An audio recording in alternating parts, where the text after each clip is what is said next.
Good evening. This episode we're going to take a look at some of the public questions presented to the GCP at their executive board meeting last week. Starting with ours. For each question we'll invite a relevant expert to help analyze the GCP answers. Today we have Stanley, forensic accountant and former PwC auditor. Welcome Stanley, thanks for coming in. My pleasure, San. To save time, I'm just going to read an excerpt of our question. As published in the Cambridgeshire County Council's most recently available audited statement of accounts, £180 million of City Deal government funding has been received. Given the income and expenditure statement shows a deficit of £173 million, we extrapolate that those funds have been spent.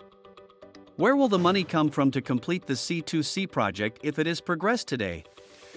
Turning to the question from Sam, the Camborne to Cambridge scheme will be funded from the City Deal made available by government and Section 106 developer contributions from along the way. What did you think of the Transport Director's answer? What answer? He stated that funding will come from the City Deal and developer contributions but didn't offer any figures. There is £120 million left of the second tranche of the central government grant.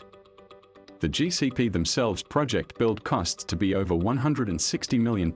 The calculation is based on 2018 prices. It doesn't take an accountant to work out that it will cost considerably more than that now. So for the C2C project alone there is a funding shortfall of at least £40 million.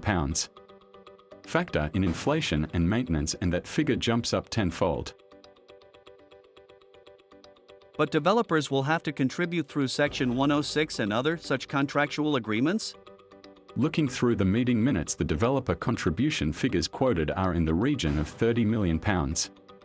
If the GCP can enforce the 106 for the C2C, project funding still falls far short. And I repeat, C2C is only one of many high investment projects the GCP are proposing. So what happens if the project goes ahead and the GCP runs out of money? It isn't a question of if but when, based on these figures. The GCP is a delivery body, it is the county council that manages the finances and bears the legal burden, so they would need to either ask central government for more money, cut services, sell assets, raise taxes, a combination of all those options, or go bankrupt. That's bonkers. It is irresponsible. Particularly in the midst of a cost of living crisis that doesn't look to abate anytime soon.